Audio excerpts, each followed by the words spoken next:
quick video. So this is the MacBook motherboard, 15-inch.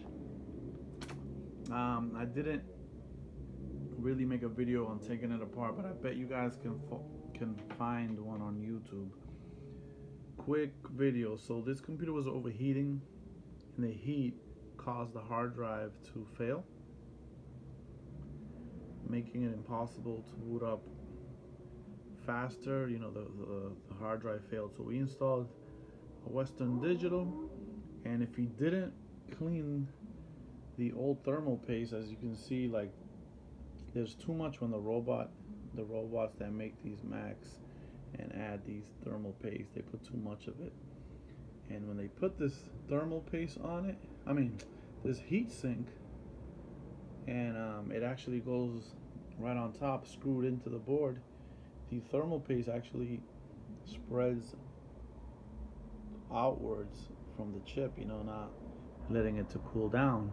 Now, I've seen a lot of videos in the past where the thermal paste is spread with a credit card. Some people use a plastic bag, but Intel recommends a small bit of thermal paste the size of a grain of uncooked rice, because when you put the heatsink on it, it spreads the thermal paste, and if it goes over, then it's not really doing its job to make the heat travel to the heat sink, and then the fans blow out the hot air. So again, you have to take it apart completely if you are fixing one, and we use Artic Silver 5. Where is it? Right here. This has worked the best because it's 99% silver as a conductor, and I've worked and I've used it for some time now. I haven't had an issue. I haven't had any customers come back. But you know, as these refurbished Macs that we sell, they're certified, you know, by us, and most of the times, the majority of the times, these Macs are inspected and work better when you buy a renewed or refurbished Mac, because we as technicians look at everything and make sure that everything's running. I mean, I'm not going to sell a Mac with an old hard drive from 2006 when we're in 2020. Replace it and it worked better than it did when you first bought it. I like to buy Western Digital. They give me a 3-year warranty right off the bat.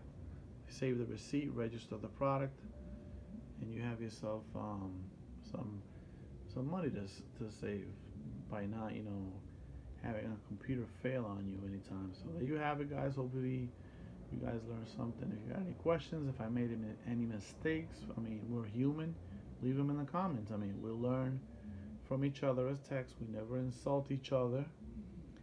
You know, that's technician etiquette. It hasn't happened, but I've made some mistakes in the past, and I've seen it. But hopefully I'll see you guys in the next video. Subscribe, because I'll be recording every single work that comes in. And you know, as a technician, you know that most of the time it's the same problem that comes in, but sometimes you got challenges. So by subscribing, you can see every video that I put out there, and in the description I always put the titles with the time. So if you don't want to hear my melodiosa voz, you can skip over the time. I have this video in Spanish too. You can actually click on the description and see it there as well. Thank you for watching.